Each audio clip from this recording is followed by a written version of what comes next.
Welcome to the Reformed Stoic Podcast. Have a seat, grab a drink. Here we discuss politics, religion, current events, philosophy, and everything else that matters. Pull up a chair, get cozy. I'm your host, Reformed Stoic. Let's get started.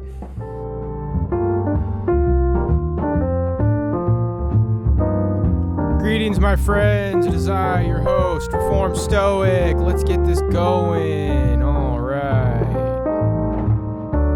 How's the mic doing? Mic check. Let's get the music down. Little bit of a sloppy intro, but we're here, baby. We're ready to rock and roll. How is everybody doing today? Well, this is my second non-live podcast. Not getting much more of an earlier start than last time. Something came up today, but I did get out of bed earlier. I did get the stuff done. And ultimately, I think we're getting it rolling about 45 minutes earlier this time. So that should give us plenty of time to upload this. There's a little bit of a time factor. It takes quite a bit of time to upload this large video onto YouTube, and I believe it finished processing and all of that like 5 minutes before it was meant to premiere. So let's get a head start today, folks. Probably another short one for you today. Topics today, just a little bit about tornadoes in Oklahoma. We got dozens killed after a migrant boat broke apart off of Italy's coast. A little bit about Michiganers' rallies against the disposal of toxic waste in Michigan. Is the Supreme Court going to uphold Biden's student loan forgiveness? And then we got a hot take from CNN, 10 minutes from 2 days ago, on why the rate of single men in the U.S. looking for dates has declined. And then we have 2 Christian-themed videos for you today, overcoming the struggle with impurity and how Christians deal with mean people. So we're just going to go ahead and get right down to it. Pretty meat and potatoes. I feel like not anything new anyway, noteworthy is happening. So let's just go ahead and get this Monday a-rollin' with the news segment. You're listening to the Reformed Stoic News segment. Let's go!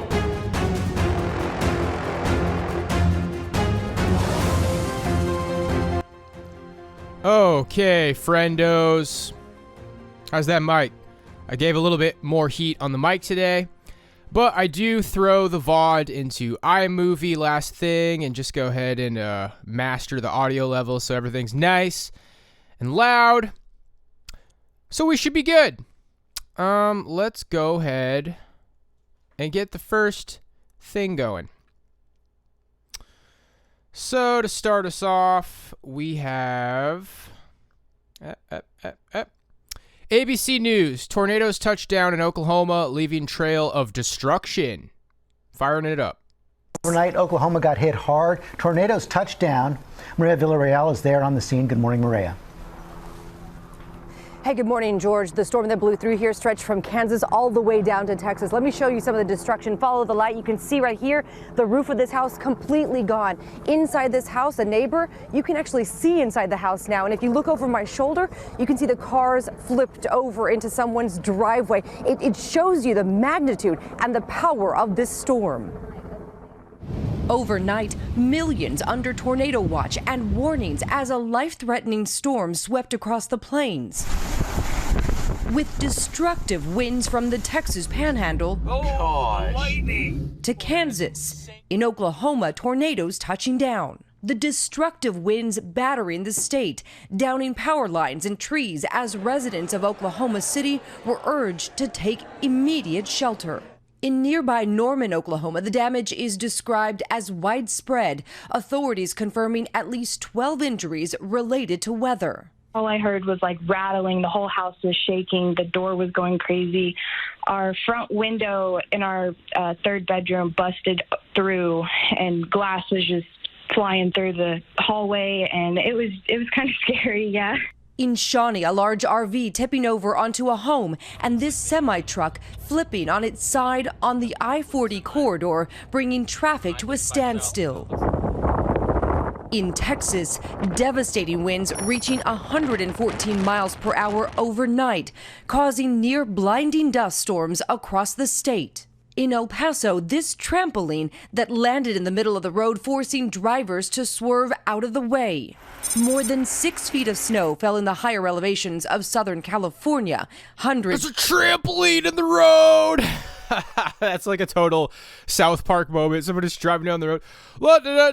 Holy hell. 50 car pile up. It's like, okay, there's a trampoline in the road. You think maybe a couple of good citizens can stop their cars and pull it out of the way, and there's a trampoline in the road. No!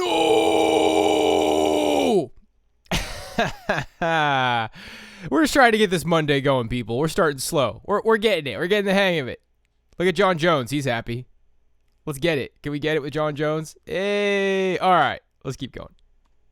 Of students from Orange County were stranded overnight at a camp in the San Bernardino Mountains. It's the communication frustrating. Should we expect them? Should we just sit back and relax and wait until Thursday? Is it going to be? So we don't know. That's the biggest concerning point right now.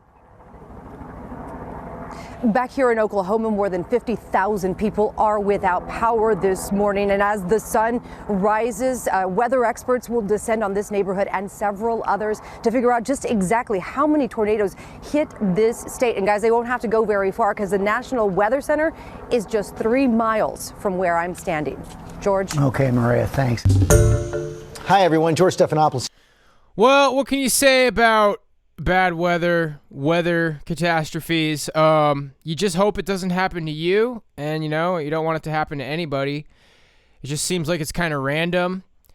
It sure is nerve-wracking when you're watching, there's like a toxic spill over here in Ohio, and then there's a tornado over here in Oklahoma, and then there's a terrorist attack over there. It's like, man, one of these days the chips is going to fall right on my head. And they've fallen on my head. I was living in Boston when the marathon bombing happened. I was living in Vegas when the MGM Grand shooting happened. So, maybe the roulette has already kind of landed on me a couple of times. So I should be good. I should maybe not be near a disaster anytime soon. That's pretty much all I have to say about that. A couple of comments. Lived in Southern California and Oklahoma. May everyone recover quickly and lessons learned. Hey, you know what? That's pretty much all that needs to be said, except I never lived there. All right, moving on. Dozens killed after migrant boat breaks apart off Italy's coast. NBC News. Let's see what's happening here, boys and girls.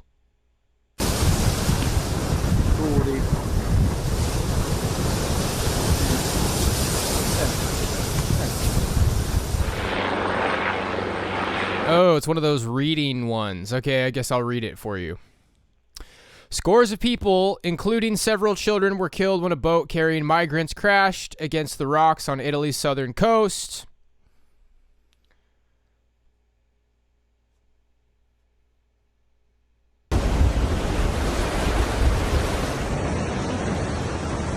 The boat departed from Turkey several days ago and was carrying up to 150 migrants, according to local government officials.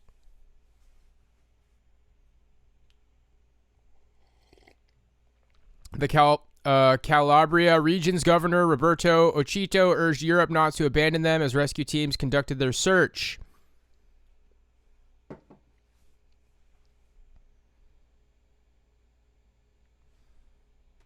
All right, we finally got some talking. È una rotta questa che si è consolidata nella indifferenza generale nel corso degli anni, ma non può essere abbandonata dall'Europa. Le tragedie del genere vanno evitate il giorno prima, non vissute così come le stiamo vivendo oggi, il giorno dopo.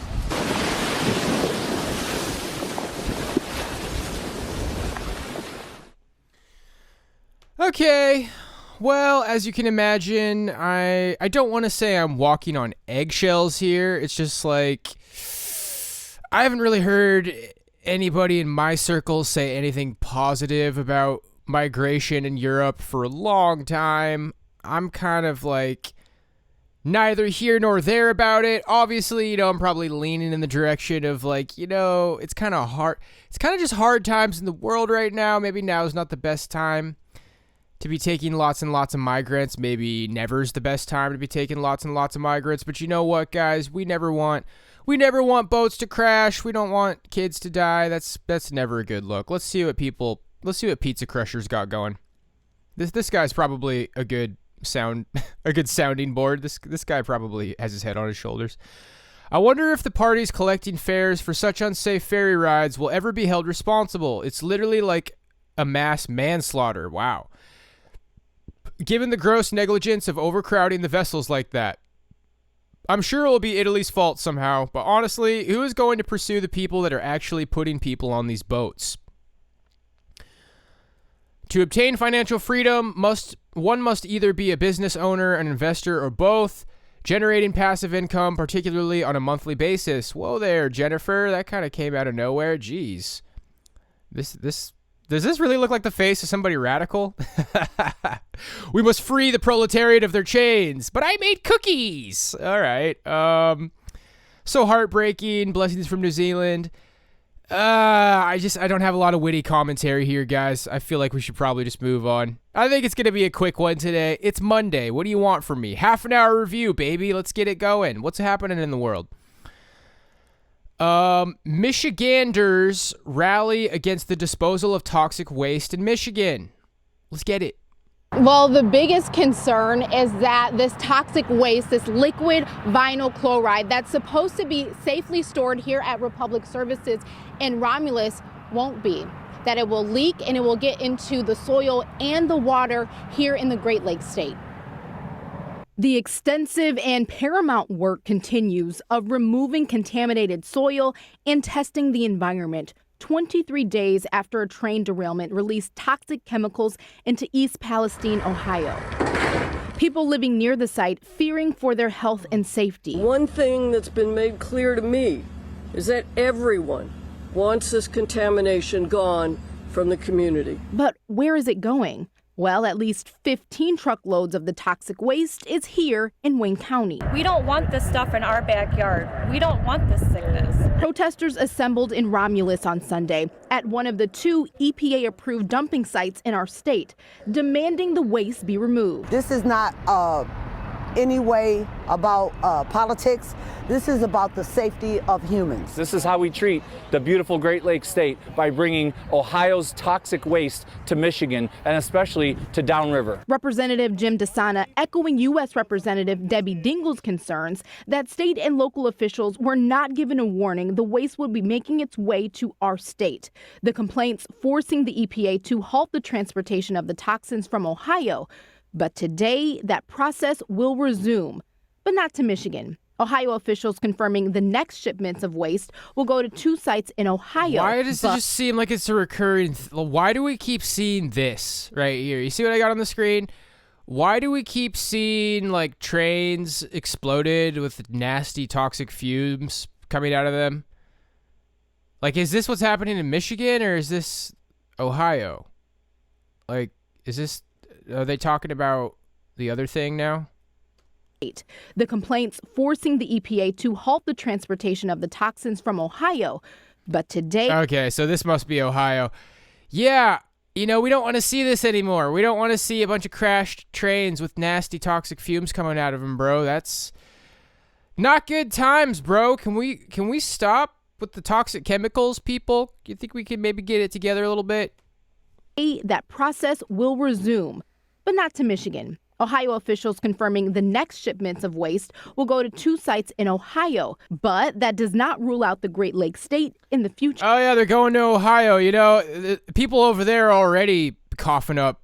Well, I want to be careful how I say that because I don't know what YouTube thinks about talking about that.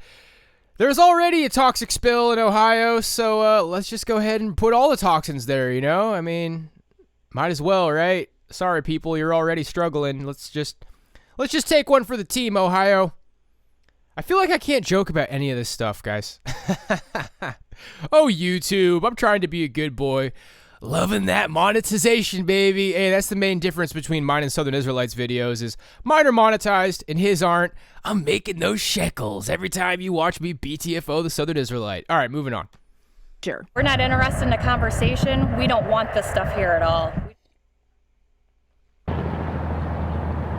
Now, we're being told that it's not the government's responsibility to determine where this toxic waste will go. That's a responsibility of the train company that's... Why is the quote-unquote government starting to sound like a really whiny desk lady with a pantsuit?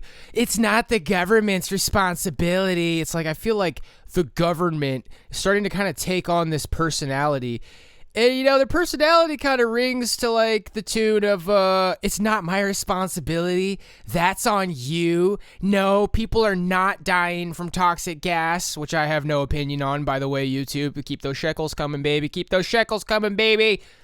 We're running a clean show around here. If you want to watch something family friendly, you come on over here and you learn about Jesus Christ with the Reformed Stoic. All right.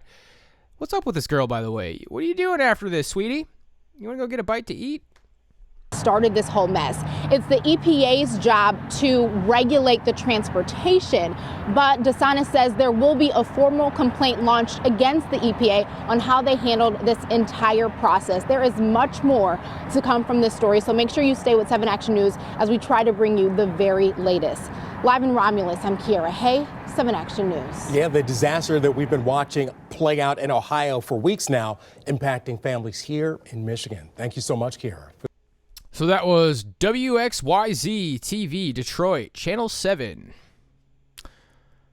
Comments, Michigan, if you're smart, just who cares, dude? If you're smart, you'll keep the government out of your business. It's not Ohio's toxic waste, it's Norfolk Southern's waste. Yeah, keep the government out of your business, man.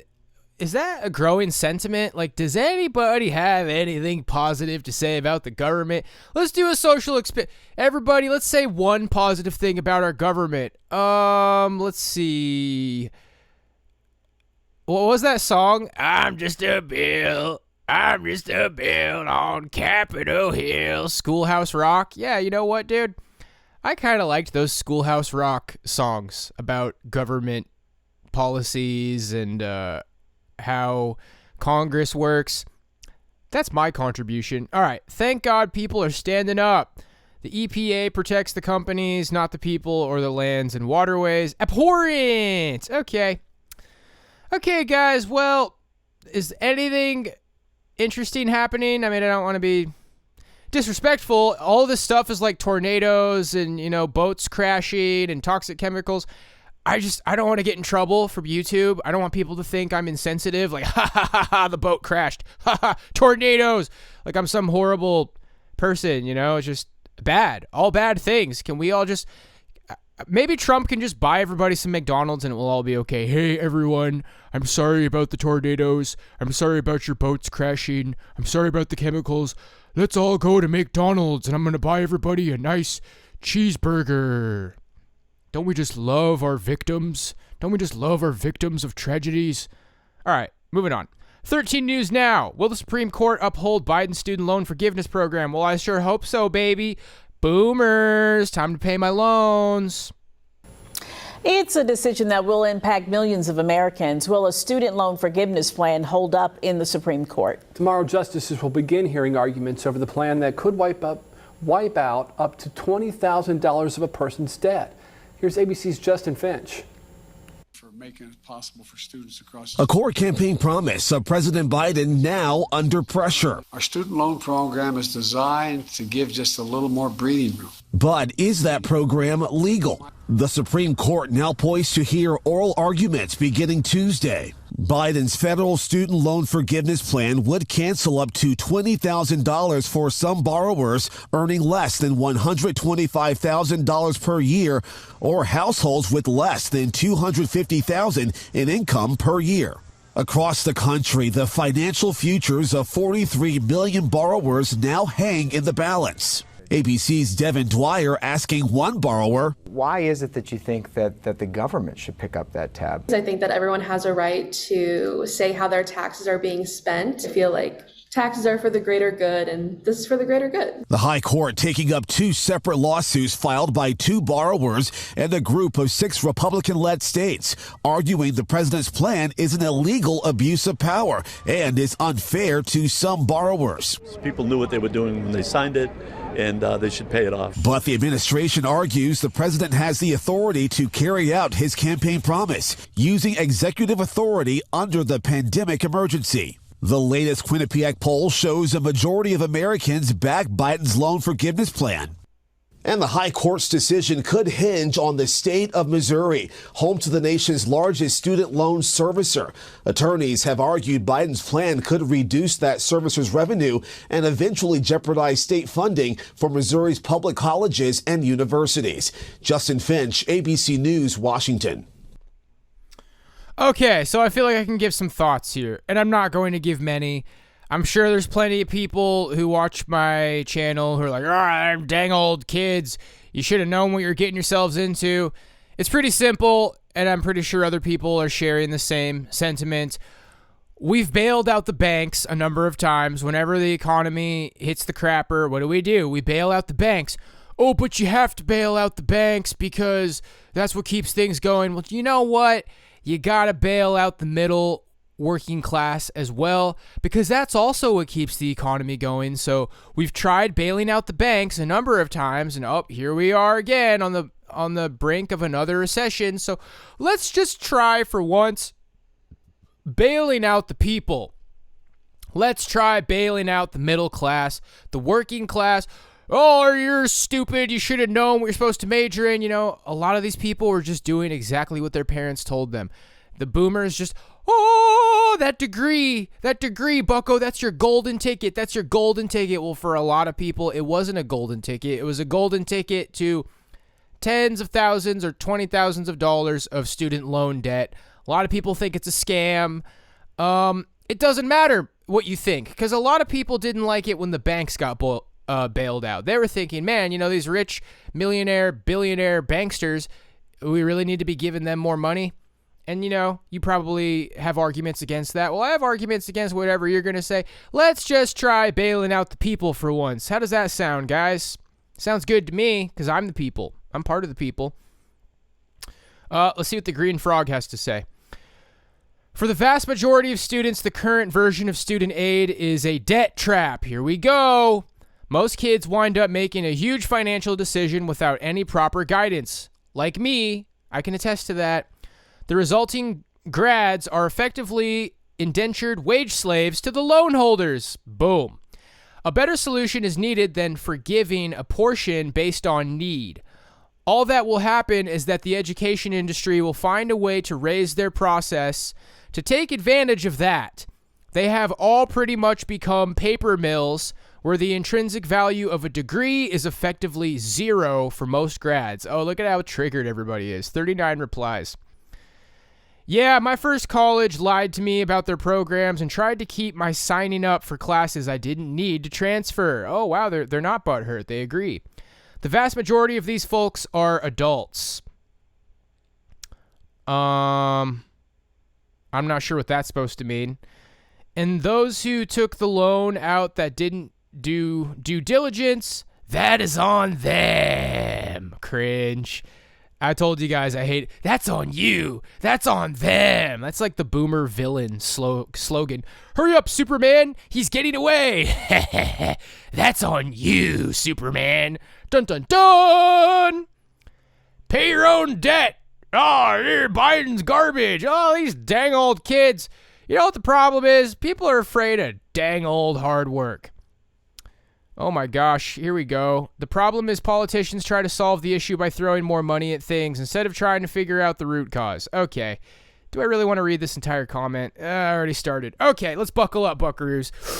Whew, big comment. The root cause is that education costs are severely bloated with worthless degrees and administrative overhead. State schools should dump all the programs that don't pay well and focus on a core of careers which are actually necessary in society. If students want to study these near worthless degrees, they can go to a private university. Campuses shouldn't be as nice as they are at state-run universities. They spend way too much money on amazing facilities. When I was graduating college, it was clear these admins were going crazy with all their budget because it seemed like nonstop renovations and spending to make the campus insanely beautiful. It didn't seem like there was any effort to cut costs. My generation grew up on you can be whatever you want. I can be what I want to be. If I work hard at it, I can be what I want to be, like that Jay-Z song. You guys, it's a trail to your own failure and demise, and all the boomers who told you can be whatever you want to be, just work hard and go to university, bucko, that degree is going to be your golden ticket. What do they say to you as soon as it's like, okay, I did what you said, and I have $40,000 in debt, and I graduated, and I'm going nowhere in life? Oh, that's on you, bucko. I mean, that's it, dude. It's just time to like, hey, we care about people, right? Do we love our neighbors, everybody? Does everybody love our neighbors? Boo, pay your student loans, you grifters. Oh, I think a lot of people are kind of like going cold. I feel like the love in the world is going cold. Hey, didn't somebody talk about that in like the Word of God? All right, let's move on, guys. I know a lot of you don't agree with me. So, this will probably, oh my gosh, soy! This will be the shining jewel of today, I imagine. 10 minutes from CNN, why the rate of single men in the U.S. looking for dates has declined. I will be prepared to chime in here. Let's just get one more mic check. I'm really curious about how the microphone's holding up today. Pretty good. All right, couple of clips here and there. Let's just turn it down just a tiny tad bit. Let's go ahead and see what's in store, folks. What's the latest? What's the latest from the system? I'll bet it's men's fault. Here we go. Last week, I delved here into recent data from the CDC suggesting major problems with regard to the mental health of our adolescents, surges in depression and suicidal ideation, especially true for our girls. This week, I found cause to worry about young men. This headline from The Hill, it caught my eye. Most young men are single. Most young women are not. The story reported that as of 2022, Pew Research Center found 30% of U.S. adults are neither married, living with a partner, nor engaged in a committed relationship. Nearly half of all young adults are single. Now, look at these numbers.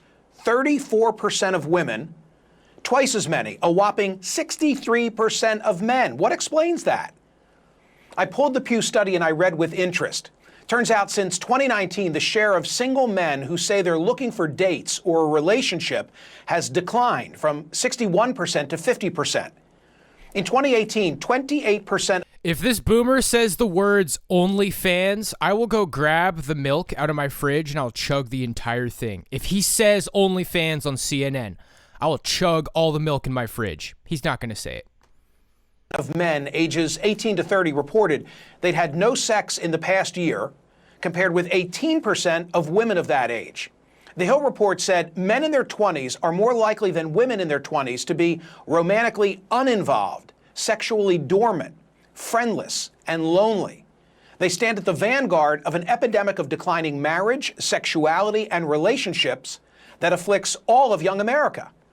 Among the causes, among the factors, a reliance on social media and online porn. But also, more young women are hooking up with each other or dating and marrying slightly older men, and heterosexual women are getting more choosy. Other troubling statistics about men come from a 2021 study from the Survey Center for American Life. They found the share of men who have 6 or more close friends, which in 1990 was 55%, by 2021. By the way, the latest TikTok trend, there's some insufferable song that just came out. I want a big boy, big boy. I want a big boy. So all these girls are doing hashtag big boy, and they got some, they're revealing, there's all these like 5'4" little petite women revealing their like 6'6" mammoth boyfriends, and they do a little cringe TikTok dance. I got a big boy. I want a big boy, big boy. I want a big boy. You think he's going to talk about that? What about the big boy TikTok dance trend? What about Instagram? What about women on Instagram? He mentioned social media, but he said porn right after. So what about women though? Like, you think maybe women's social media, OnlyFans, big boy TikTok dances, anything to that tune, or is it just completely men's fault, as always? Had shrunk by half. Meanwhile, those with literally zero close friends, which stood at 3% in 1990, has zoomed to 15%. An expert quoted by The Hill said this disconnect can have catastrophic consequences for young men. Quote, in the worst case scenario, the young American man's social disconnect can have tragic consequences. Young men commit suicide at 4 times the rate of young women. Younger women are largely responsible for rising rates of mass shootings, a trend that some researchers link to their growing social isolation. Well, those words reminded me of a conversation that I had over a year ago right here on CNN with NYU professor Scott Galloway. Here he comes. Here he comes. Oh, Scott. NYU professor Scott Galloway. Here comes the voice of reason, everybody. If this guy says OnlyFans, I'll chug the milk in my fridge. The issue is when you have a group of men, the lower half of attractiveness of men in online dating, which has doubled, now it's about half of relationships, and the top 20% of men in terms of attractiveness get about 60% of the interest. You end up with a group of men that are more prone to conspiracy theory, more prone to misogynistic content, more prone to not believe in climate change. So these... That's the boomer noise. They don't believe in climate change. Like, hey, all of the like suffering, borderline suicidal men of the world, listen, I know you guys have like been alone and miserable your entire lives. The thing is that statistics are showing that you don't believe in climate change, and it's very problematic. Could you guys just go ahead and like stop being toxic and ruining society? Thanks, but I want a girlfriend. I want to touch a girl's hand for the first time. Get down there. Get down there. Whoosh, whoosh, whoosh. Bad rotting lower 60% of the male population. Bad. Stay. This is hard to watch, friends. And you know, I'm doing great right now. And what I'm seeing from a lot of these like demon poison peddling snake oil salesmen is they will not accept that answer. No, you are not doing great. You are miserable. You are not happy. I've told people I'm quitting weed. I'm probably going on like 3 or 4 weeks now off weed. Nope. You're still smoking weed. You're not happy.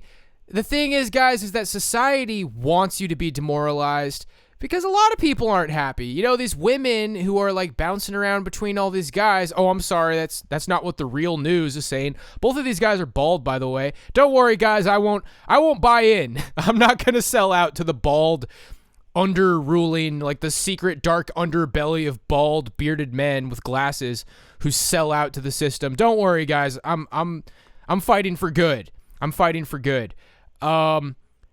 People want you to be unhappy, guys, and you just don't have to buy into this. You can feel okay right now. Don't get sucked into the trends. You see a trend in the news, guys? Oh, tornadoes. Oh, crashing boats. Oh, lonely men. Well, it's your fault. Oh, the student loans. Like, you're allowed to be happy, guys. And a lot of people are getting really angry at me. You know, you're not happy. No, you're coping. You're coping. Okay, sure, whatever. Is there a Lord of the Rings 4? LMAO? People are telling me to watch The Hobbit. I never saw it. I don't know. What's it called? Like the Howling Gribbengrol of the Glibben. I don't know, dude. We'll see about The Hobbit. We'll see. This is the American story. If it's written with a pen whose ink is failing young men, does not end well. This is an existential crisis, failing young men. As always, Professor Galloway was prescient. Back with me now is Scott Galloway. He's a professor of marketing at NYU Stern School of Business. He's a serial... Is this the same guy or is this another bald guy with glasses? What's happening? Join us, Reformed Stoic. Join the dark side. Shave your head with a razor and cut your beard short. No! I'll never join you. Entrepreneur. He's the host of the Professor G podcast and author of multiple best-selling books, most recently, Adrift. America in 100 charts. It's a best-selling book, Chuds. Have you read it? No, I bet you haven't read it, huh, Chuds? You gotta learn. You gotta read the bestsellers. NYU. Did you go to NYU? No, of course not. You don't even believe in climate change. Scott, thanks for returning. Hasn't the advantage always been to those with the looks and or the money? What's changed? First off, Michael, I just want to say thank you for raising this issue a year ago when a lot of media companies were afraid to talk about this for fear of its being... I mean, now's a good time to think about the last 5 years. How long have people around here kind of been black-pilled? Obviously, look, I don't detest that there was points where I was black-pilled. I was, but I've transcended it. Like, I'm feeling happy and I'm learning how to fly over here, man. I'm accepting my lot in life and feeling better, but think about the last 5 years or so or longer, and what was everybody saying to you? Go outside. You got to go outside. No, there's all kinds of girls dating average guys. Every time I go out, I see average guys with beautiful women. Everybody was gaslighting you. And what's happening now, guys? The entire world is forced to accept the fact that 60% of single men, 60% of men are left in the cold. Oh, wow. Are we going to get an apology for all those years that you told us we were wrong? Probably not, guys. Look, it's time to just start feeling good about the fact that you were right, okay? Let's all give ourselves a pat on the back. You were right. You embraced reality, but the reality is that you're responsible for your own happiness, buckos, and you don't need to get sucked down into a pit of toxic unhappiness. Lord of the Rings, have you seen it? Moving on. Pro-men was somehow being anti-women. Look, this is returning to the natural order of things. For the majority of history, a small percentage of men have had the majority of the mating opportunities. But in America, we decided to make a huge investment in what would probably be the greatest innovation in history. Oh, so is that what this is? Is this bald guy is going to like tell us that we're returning to the natural order of things? And this is where you need to watch Theopolitics. Well, is it like a 16-part, 9-part video series on fire in the minds of men? And that was the goal of the secret societies. That was the goal of the revolutionaries, the Freemasons, the Illuminati, is that it's a return to nature from tradition. In tradition, there's monogamy, and there's a return to nature. I'll bet this guy's a Freemason or something. There's something wrong with this guy. Look at him. Look at this big floating head. We are returning to the natural order, chuds. Holy crap, dude. Woo! Can't wait for my pipe is here. I just need to pick up some tobacco, and I'm gonna get smoking, boys. Not inhaling hype. Just sitting outside. They say a pipe session lasts like 20, 40 minutes. Just sit outside and look at the sun and smoke a nice little pipe, baby. That sounds good. Hobbit hype. I was reading last night, is what the Hobbits smoking weed or not? And it's kind of left open for interpretation. In the index in the book, it says it kind of leads you to believe that it's not. But in the movie, Saruman tells Gandalf, the Hobbit leaf that you're smoking is clouding your judgment. So it does kind of lead you to believe that it's like a weed type of thing in the movies, more so than the books. I like to think it's tobacco. I'm going to smoke tobacco. Lord of the Rings. Here we go. And that is in the middle class. From 1945 to 1947, 7 million men returned from war, were discharged from the service, and we decided to give them the GI Bill, subsidized mortgages. We saw education rates go from 5 to 45%. They were valued, and we had such a strong manufacturing base that you had massive marriage and household formation. And some men were seen as more economically and emotionally viable. What are you guys looking at? What is this? What does this look? What are these people, dude? Am I one of these things? Bro, can you like chill? Can you just like chill out, dude? I don't really like the way you're looking at me right now. We've seen the reverse happen with the offshoring of much of our manufacturing base. This is progress, chuds. You see this, chuds? This is progress. Yeah. Dude, These guys are weird. With a society that, quite frankly, doesn't value young men. When we talk about problems with people of color or women, we see it as a systemic societal problem. When we see problems or the stats that you just mentioned, we see it as accountability, or that men just need to level up.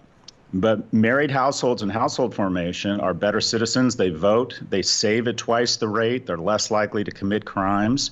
And we have fewer and fewer viable men. We have a dearth of economically and emotionally viable men. But the middle class is an accident. Unless you invest in it, it doesn't happen. Eisenhower decided to invest $500 billion in a national highway project that created tons of jobs.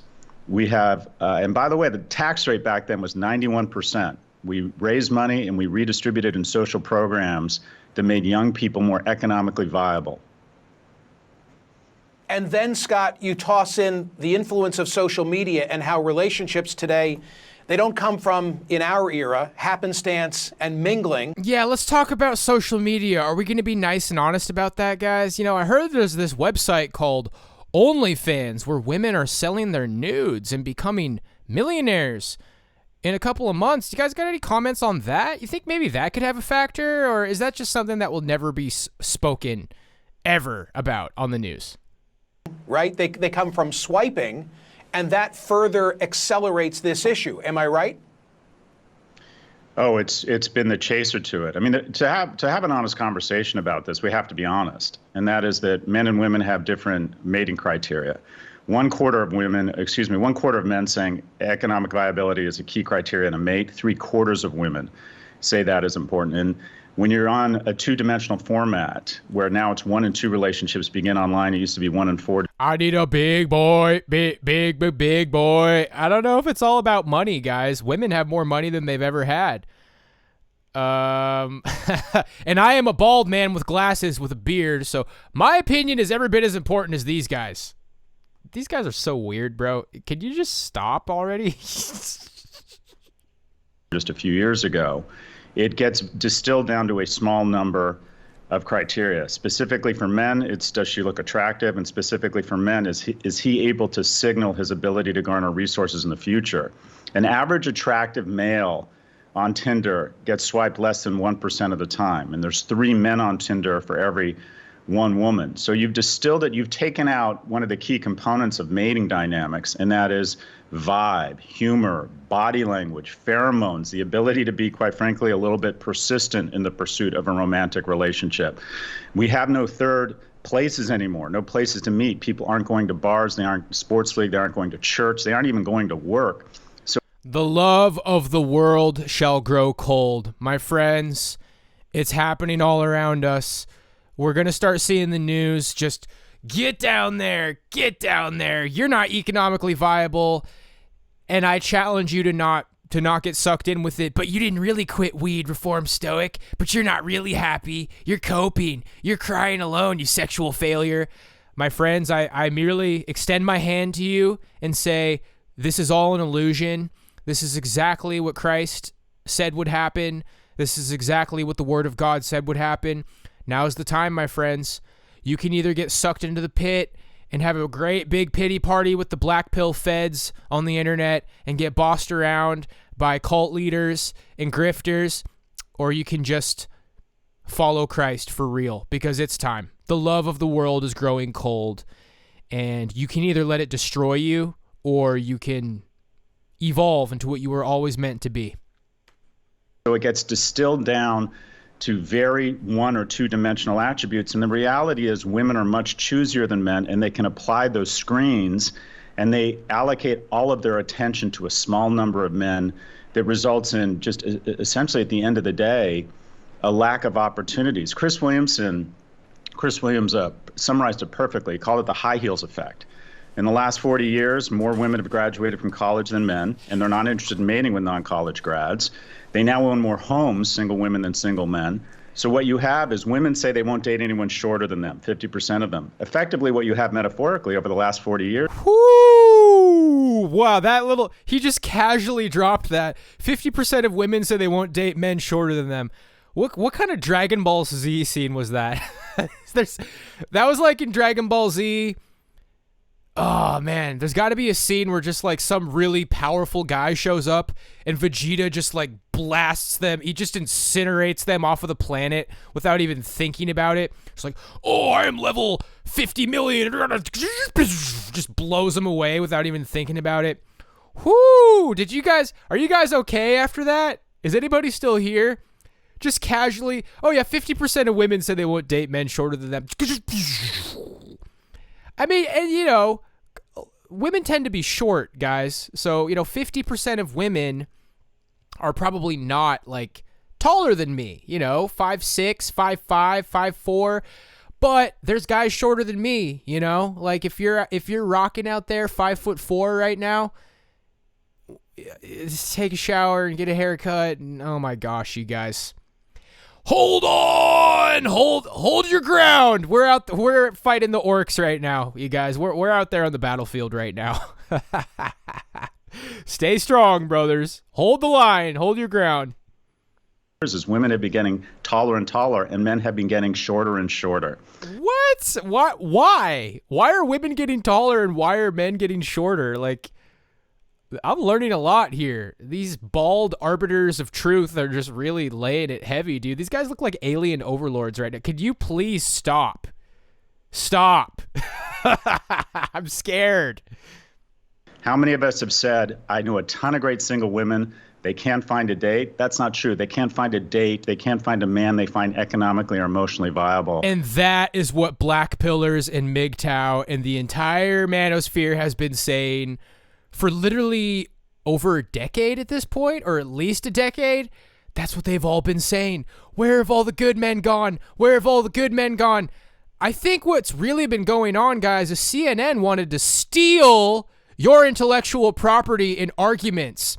They labeled the manosphere a terrorist, misogynist hate group, and they stole your statistics and are pawning them off as their own. Are you catching on to this? Wow. Hey, nobody's going to celebrate you being right. So go ahead and pat yourselves on the back, guys. You figured it out 10 years ago, and everybody gaslit you and threw you away. And hey, guess what? I'm part of that because I was low-key one of the first Black Pill channels on YouTube. Whew. How are we doing, guys? If we don't make a massive investment in young people and make more economically and emotionally viable men, we're going to see a lack of household formation. We're going to see a decline in the middle class. And we're going to see, quite frankly, just a lot of young men who are terrible citizens. So that's the solution, is we have to make more viable, we have to make more economically viable young men. So women, nothing wrong with women at all. Absolutely nothing wrong with modern women. Wouldn't change a thing. Ladies, keep it going. Whatever you're doing, you're knocking it out of the park. Big boy, big boy. Sign up for my OnlyFans. Tee-hee. I wonder which one of these 100,000 inbox messages I'm going to respond to. I think we're all saying the same thing in our heads, so let's just keep going. So is the answer to fix this economically, and who will champion this conversation? You felt obliged to compliment me at the outset because we had engaged on this a year ago, and here I am. Look at this guy. Look at this guy's body language on the right now. We focused on this guy. Yeah, we enough of this guy. They can't get human beings to like say these things. I'm going to put this on mute and just pay attention to this guy's body language for like the last 10 seconds. He looks like he can't even believe. Look at this. He's like swallowing. He's like, oh my gosh, I hope like God forgives me for what I've done. please forgive me for what I've done. Oh, they're gonna come to my home. No, please. Like, dude, this guy knows.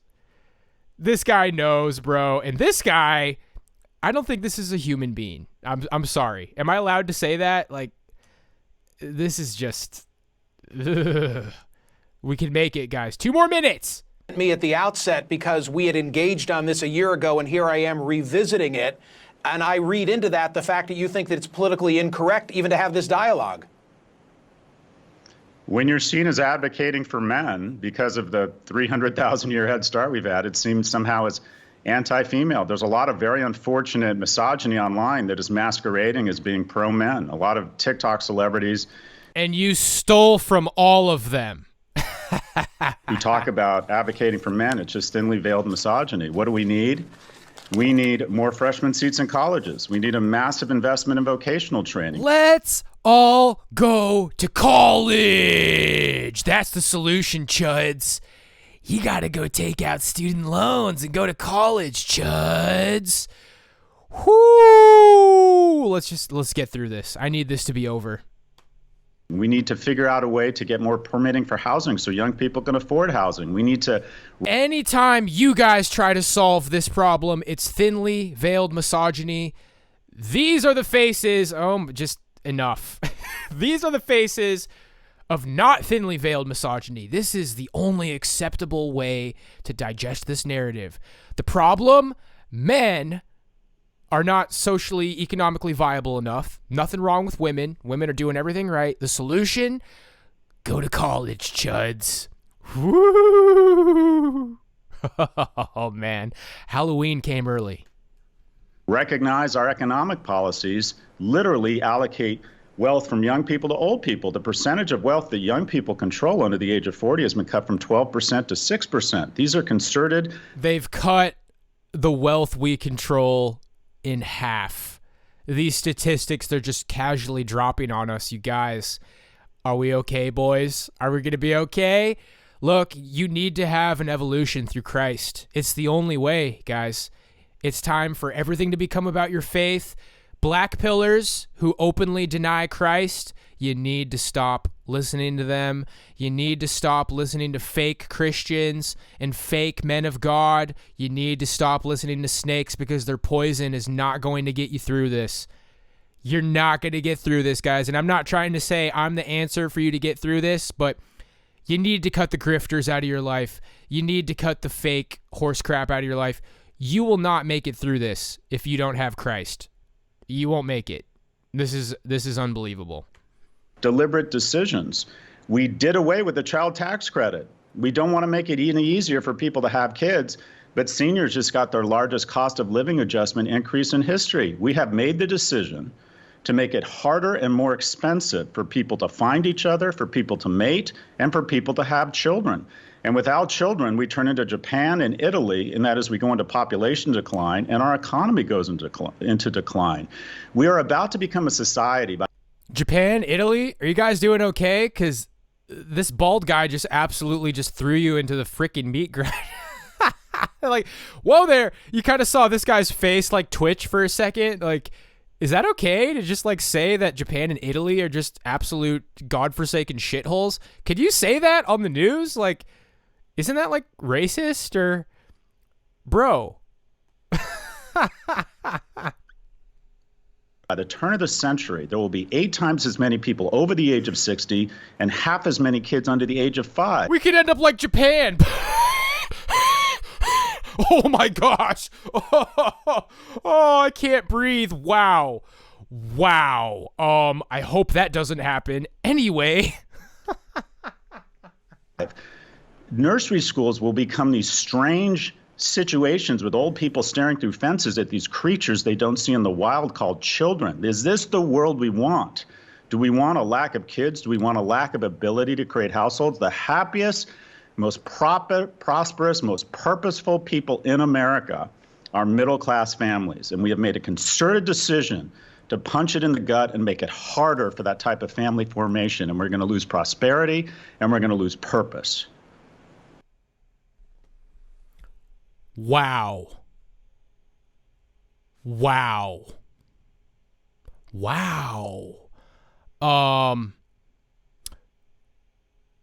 Critiques for men. You are not socially, economically viable. Critiques for women. Nothing. Women are doing nothing wrong. Wow. Comments? Disabled. Nope. Okay. Yeah, we better read some comments, huh? Ryan Hampson. I'm 43 and I've noticed this shift gradually over the last 20 years. Social media has filled the gap of social needs of many rather than actually going out and having meaningful relationships, either romantically and platonically. There is a reason we have an anxiety and depression problem in this country. A lot of people have become shut-ins, and some, not all of them, haven't developed the social skills to function in a public setting, and that brings a lot of anxiety to some. A lot of men are just not welcome in social places. Women just don't want a lot of these men. I gave up on dating because I was tired of being made to feel both like an ATM and a therapist. Cope! Wait, isn't this a woman? Dean Fiora? Oh, I guess that's a man. As a single early 30s guy, I've lost almost all hope of having a family. Can't seem to afford anything more than a room in a house. I can't find an actual home, and I can see 10 years from now having serious issues mentally, assuming this keeps up. You're not doing the work, neat. 60% of men aren't doing the work.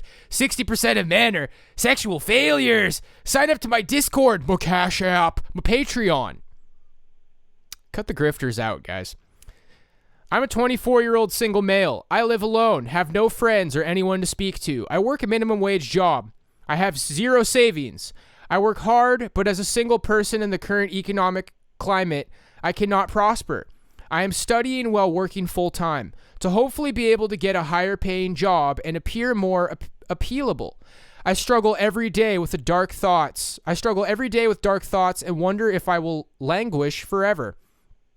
I just wish there was more hope and less loneliness. So glad I saw this report. I am 60 and physically disabled with cerebral palsy. I worked my way through college, learned to drive, and held different jobs. All of that was a cakewalk compared to dating. I found my social outlet via volunteering. It is truly amazing the type of people you meet. I used to read for the visually impaired on the radio and had an absolute blast doing it. I now volunteer at a local hospital 3 days a week and totally enjoy it. Okay. This video touched me to the core. It made me feel like I was a canary in the coal mine. I'm 64 now, never married, no kids. So while the title of the video doesn't directly apply to me, the content of this video raises many issues that directly follow from it. As a whole, this video resonates deeply with me and causes me great concern for the future of all humanity, not just here in Canada or the West. I wish I could suggest even partial solutions, but I am at a loss.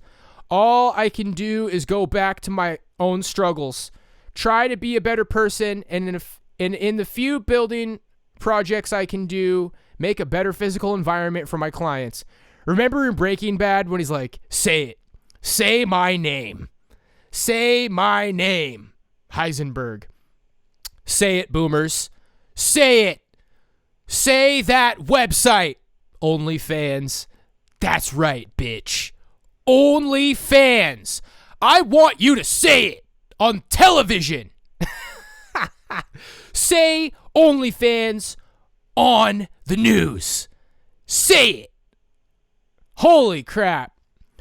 I'm 52, been single for almost 18 years, never married, dating scene has changed dramatically, too many fake people. I take care of myself and a dog who I can trust with my life. I got my cats, baby.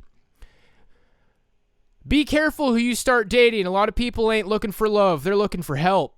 Johnny Bravo.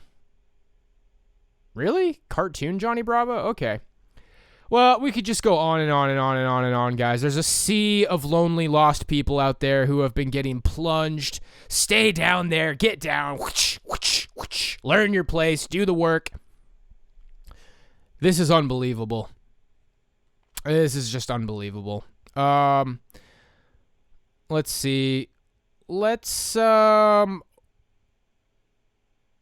go ahead and get through these. I'm going to try not to say too much during this. Let's just get through these, guys. I might even speed it up so we can get through it a little bit quicker. Overcoming the struggle with impurity, Catholic answers.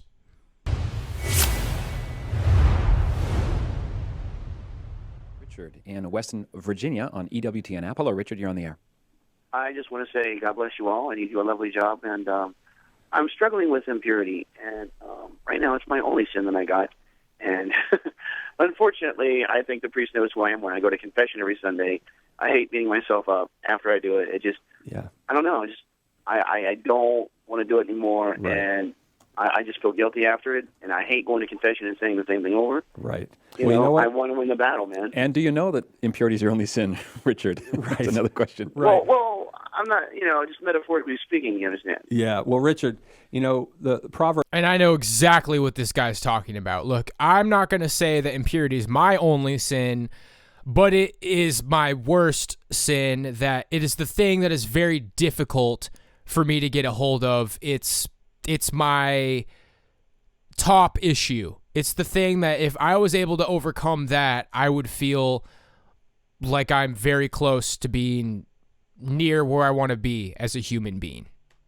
Proverbs talks about the just man falls 7 times a day and rises up again. The wicked falls into despair. The only difference between the righteous and the unrighteous are the righteous keep getting up. Jesus commanded us, right? If your brother sins against you 7 times in a day, or 7 times 70, you forgive him. Well, if God commands us to do that, of course, he is going to do that for us. So the key is, as long as we are sorry, and you're expressing that sorrow right now, and you continue the struggle, you're going to be all right. There's a lot of good. In fact, I'm thinking of our friend Matt Fradd, Patrick. I'm drawing a blank right now, but he's got some really good weapons for your warfare. Yeah, he's going to be on the show next Friday, by the way, and talking about his book, Restored. But also, our peripatetics call screener, Ann Wynn, just pointed out that Marcel Lejeune, one of the great Catholic leaders in Texas A&M, the St. Mary's Center there. I've been there. He has Fantastic. a book on, it's called Cleansed. I was thrilled to be asked to endorse it, and I'm happy to. He's going to talk about that book. It's called Freedom from Pornography. That's the first hour this week, and the second hour next week, the 12th of February. By the way, Richard, I think those would be blockbuster shows for you to check out. That's right. But I would say this, get a hold of those. Matt Fradd has a ton of good information on this topic as well. But Richard, the key is, it's not just a matter of struggling against something, but we really do have to fill up our minds with something that is good. I love the way St. Paul says it in Philippians chapter 4, verse 8. He says, whatsoever things are true, whatsoever things are pure, lovely, of a good report, if there be any virtue, if there be any praise, think on these things, right? St. Paul is telling us we've got to direct our minds toward the good, because if we don't, we're going to end up filling it up with the bad. So getting good books, good videos, CDs, DVDs, things like that, to where, when you have downtime, alone time and stuff, you're putting good stuff into your head. I think what happens often, Richard, is... This guy just dropped the DVD pill. Remember when I was saying that way back when? It's like, look, you can find anything on YouTube, but go on eBay and look at some DVDs. Go at Amazon, look at some DVDs. Get some sort of like a Catholic purity, how to cut pornography. Get like a anti-pornography DVD. It's like, but I can find all this stuff on YouTube. Well, you know what? Spending that $10 and like popping a DVD into your DVD player or PlayStation or whatever, it just kind of represents like your dedication and your effort to making the change. So DVD hype is, we turn to an R-rated movie, right? Well, there's just this little nude scene here and this and that, and I'm okay here. But, those things can be near occasions of sin, and so you got to get that stuff out. It's about really being honest with yourself, Richard, getting that stuff out of your life, getting good relationships, getting good stuff in your head, and it's amazing what happens. It's the old Gigo principle, right? Garbage in, garbage out. It's true, but good in, right? Goodness in, goodness comes out as well. So just something to think about. Get a hold of some of these tools that Patrick just mentioned. And continue that struggle, continue. You go to confession every week, absolutely. And over time, I think you'll be able to get a handle on it. Richard, do you have accountability software or blocker on your devices, your computers? Oh, yeah.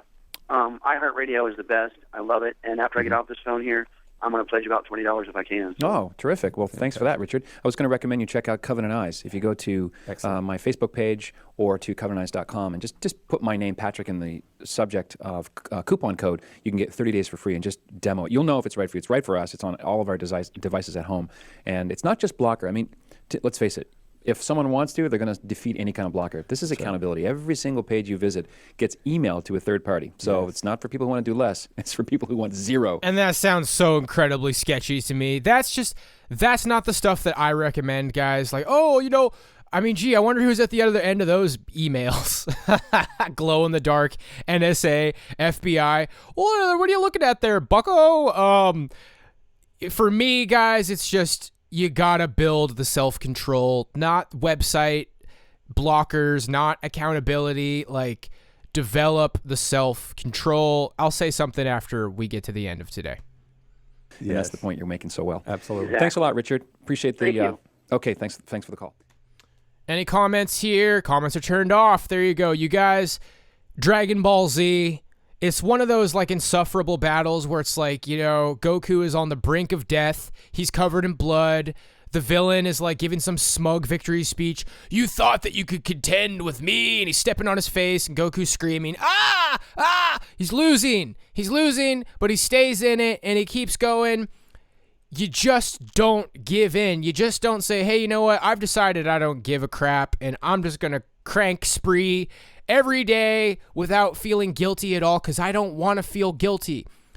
If you got to do it once a day, you do it at night, you feel bad, you think about, how am I going to get over this? You put it off till the end of the day, you just set goals, you keep going, you're going to keep losing.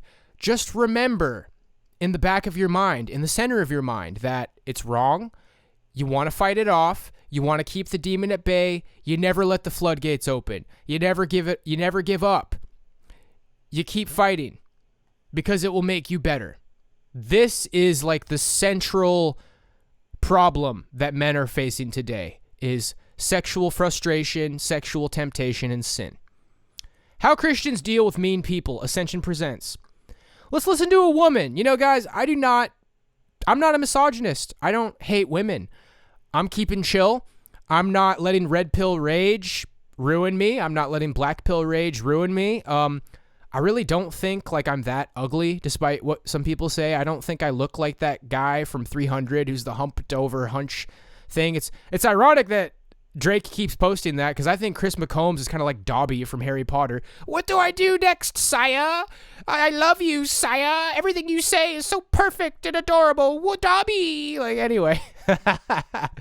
Anyway, I do not hate women, unironically, and I hope people understand that at this point. Let's get it. Hey everybody, welcome to Ascension Presents. My name is Jackie Francois Angel, and today we're going to talk about how to deal with mean people. And let's do it at 1.25 speed. For Lent, I had to get off Twitter. I expect people to not always be kind, to name call. I don't expect that from people who call themselves Christians, right? Who claim to have the Holy Spirit, who should bear the fruits of the Holy Spirit, which are kindness, love, peace, joy. And so I've kind of watched people, how they deal with mean people, whether they're Catholic or not. And even myself, it's like, how do I deal? First of all, how do I not be that mean person? How do I deal with people who are mean, who are bullies? Okay, so words of advice. My mom used to tell me when I was young, she would always say, kill them with kindness. So if someone is ever being super rude to you or says something mean to you, my mom would always say, kill them with kindness. So one, for instance, like if someone was like, oh, you're stupid, my mom would be like, well, just say, thank you. And she's like, it will make them so annoyed because they want you to, And the funny thing is, low-level people will be like, this sounds like cope, this sounds like cope. I've experienced it, and it's just so true. If you don't sink to their level, if you just don't buy into it, because it's bait, guys. The world, we're sinking into a bait trap. You just don't buy into it. You really do kill them with kindness. And it really is what makes them the most angry. It's funny because the kind of people who are petty like that, dark triad people, they think they're incapable of being wrong. They're never going to their heart's not going to grow 3 sizes like the Grinch. You're just better off not giving them validation, not giving them your time. Just a quick one-word answer. Right on. Thank you. 2 words. And then you just move on. You just don't interact with them is what you do. Want to see you get a rise. They want to see you get angry. And people say things like that because they themselves are hurt. I'm sure you've heard the phrase, hurt people hurt people. And on the other flip side, heal people heal people, right? So when people are really hurt or wounded, they have insecurities, and they'll act out of that insecurity, and they'll be defensive, they'll be mean. So if someone is being mean to you, just like a word of advice from my mom, kill them with kindness. And I'm trying to teach my kids that too. Like if someone says something mean to you, just go, okay, thanks. And they'll be like, what? So I've seen this on social media where a friend of mine was being very charitable, very, very kind to someone who was calling this person names, and the person calling the names and being very mean was just getting really angry because my friend was responding with charity and responding with kindness, and it really got this other person really mad. So there's a scripture verse that talks about this, and it's one of my favorite chapters of all the Bible. I think if I had to take one chapter of scripture, this would be it, and I would memorize this. I need to just memorize it. I've memorized some of it, but I need to memorize the whole thing because it's pretty short. So Romans chapter 12 says this. It says, bless those who persecute you. Bless and do not curse them. Rejoice with those who rejoice, weep with those who weep. Live in harmony with one another. Do not be haughty, not haughty, but associate with the lowly. Never be conceited. Repay no one evil for evil, but take thought for what is noble in the sight of all. If possible, so far as it depends on you, live peaceably with all. I like that it says, if possible, so far as it depends on you. Live peaceably with all. Beloved, never avenge yourselves, but leave it to the wrath of God, for it is written, vengeance is mine, I will repay, says the Lord. And then this is the part I want you to listen to. No. If your enemy is hungry, feed him. If he is thirsty, give him drink. For by so doing, you will heap burning coals upon his head. Do not be overcome by evil, but overcome evil with good. This is Romans 12, 14 through 21. You guys, that part, if your enemy is hungry. Now, granted, this is our perceived enemy because the real enemy, we always have to remember the real enemy is Satan. The real enemy. So I say our perceived enemy because we should see every single person as someone created in the image and likeness of God. And we are broken. They're not people. We shouldn't see them, oh, that person's evil, they're horrible. We should see them as just broken children of God because we all are broken. We all have brokenness. We all have been wounded and hurt. And so we need to have compassion on others. So I'm going to say your perceived enemy, right? The person who is hurting you, who is wounding you, who is saying horrible things to you. If your enemy is hungry, feed him. If he is thirsty, give him drink. For by doing so... If you have a problem with this message, if you think that this is bad advice or cope, you're just not ready. And I say that to you with love and understanding. You need to grow. You need to grow out of the, no, I want you to destroy them. They don't deserve anything. You're like, Darth Vader, Anakin. You're like Anakin was like, but I hate them. Like, you just need to grow, guys. You just need to grow to understand that what this sweetie is telling you is the truth. So you will heap burning coals upon his head. Meaning, when you are kind to someone and they just can't stand it, like, it falls on them. They can't accuse you of being horrible, right? It's heaping burning coals on their head. So you, as a Christian, as a follower of Christ, you need to stay above reproach. You're called to holiness. You're called to be without blemish. You're called to, again, bless those who persecute you. And I feel like we've forgotten this. Like, we are going the way of the culture. The way of culture says, call people names, reject people. If they do something, they're gone. They're out. They're ousted. It's like, no, you are supposed to, in essence, draw closer to your enemy, be kinder to your enemy. And so if this is the scripture, the word of advice comes from my mom, kill him with kindness. The saint would be Saint Therese of Lisieux. She had, in her autobiography, Story of a Soul, she mentions how there was this one sister in her convent who was really mean to her and really awful to her and would blame her for things that weren't true. And anyway, so you know what Saint Therese did? She loved her even harder. She's like, I'm going to love you even harder.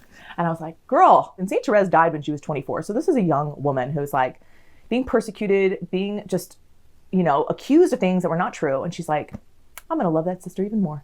And so she would go out of her way to be kind to the sister, to say kind things. And you know what's interesting? I feel like in the secular world, this can be used kind of as really manipulation. I've seen certain people do this, like celebrities, where they're like, in a way, they're being manipulative about it. But Saint Therese is like, I want to love this person. Like, I want this person to know Jesus and his mercy. And really, it's because a healed person heals people. And Saint Therese, a healed person, wants to heal someone, wants to bring them to Jesus, wants to love them. And really, when you have that desire to, for me, like if I'm like, oh, I really am tempted to really not like this person and to think terrible things about them, I need to tell myself, well, but no, you need to love them. So sometimes by acting kind, I feel like God's grace is like, it helps by those actions. It starts helping your thoughts and starts helping your feelings. Like, God, give me the grace, So be like Saint Therese. And if someone is being horrible to you, maybe at work, at school, maybe in your own family, because, oh, Lord knows, many of us have that. Go out of your way, think like Saint Therese, pray for me, help me to go out of my way to be kind to this person, to love this person, to care for this person. Because in essence, if you are a Christian, if you are a Christ bearer, you are called to help this person know how good they are, how loved they are. Because it does come from a place of woundedness, of brokenness. When people are mean or horrible to you, have compassion and know that they are wounded. And, ask God to heal your woundedness too. And that, in essence, will help you love others. Because you guys, that's one of the two greatest commandments, right? To love God and to love our neighbor as ourselves. But go read your Bible, Romans 12. The whole thing is amazing, but especially verses 14 through 21. When people are being rude to you, horrible to you, persecuting you, remember, you're not called to call them names or to be horrible to them or be cynical or mean or rude. You are called to be like Christ, to be a healing presence in their lives, who loves, who you take it, you turn your cheek, and you're like, I'm going to pray for you. I'm going to bless you because you persecute me, and I'm going to love you even harder, just like St. Therese. I hope this helped. If any of you guys in your life are being bullied right now, if any of you are just having issues, and sometimes, with social media, you just need to take some time off. I'm going to make a video soon, my friends, teaching about the fruits, because in the section, I can't remember right now if it was Luke, I believe it's in Matthew, where it goes over the golden rule in Matthew, treat others the way you want to be treated. Immediately after, it goes on to the narrow path, and then following that, it talks about know them by their fruits. I'm going to make the argument that because the straight and narrow path is mentioned in context with the golden rule, and then know them by their fruits is also mentioned immediately following the golden rule and the narrow path, that it's all related, and fruits is fruits having mansions and money and being rich and having lots of wives? No, fruits is how people act, how people treat people, and I make that argument because it's mentioned in context with the golden rule. You know people by their fruits, so if they treat people like trash, if they make mean memes and everything is just smugness and arrogance and pride and insults ad hominems, those are bad fruits, my friends. And people who are kind, understanding, forgiving, healing, those are positive fruits. There's a great separation happening right now, my friends. The love of the world is growing cold. The wheat is being separated from the chaff. I invite you to follow me into the light. But 3 years ago, there's clips of you yelling at people. That was a very dark place, and I'm so glad that Christ pulled me out of that place. By the way, the clip of me in my kitchen in this apartment, people are pointing out I said some stuff about my mom. Boy, time just sure flies, because that was in the winter of 2021. So those clips are about 2 years old now. The clips in Vegas are about 3 years old. I've changed, my friends. I have given up my addiction to marijuana to God. My heart is healing. The anger inside of me is dissipating, and I'm taking on what I believe, like the call in to that Catholic broadcast. I believe my final greatest sin is sexual lust and temptation, and I will likely be struggling with it for the rest of my life, unless I meet a good woman or God delivers that addiction from me as well. I've changed, my friends, and if you can't accept it, well, then you're not following the laws of God, and you're getting dragged into the darkness. I'm going into the light, people, and you don't have to accept it. Hey, that's on you. I'm ready to go with the good ones into the light. I'm a good guy, and if you want to get sucked into darkness and anger, well, you can check out Todd Thundercock. He just released a new channel. You can follow Southern Israelite. You can follow Aaron Clary. There's all kinds of really negative, toxic people who just want to revel in insults and judgment and anger, and that's not where I'm going, friends. If you're one of the good guys, if you want to heal, even if you don't feel that way right now, even if you still have this anger inside of you, hey, I still got anger inside of me, absolutely. I'm not perfect. I'm no saint, but I know where I'm headed. I know the journey that I'm going on. I'd invite you to follow me, my friends. I'd invite you to follow Jesus Christ, because that's what this channel's about. So, God bless you. This should be premiering on schedule.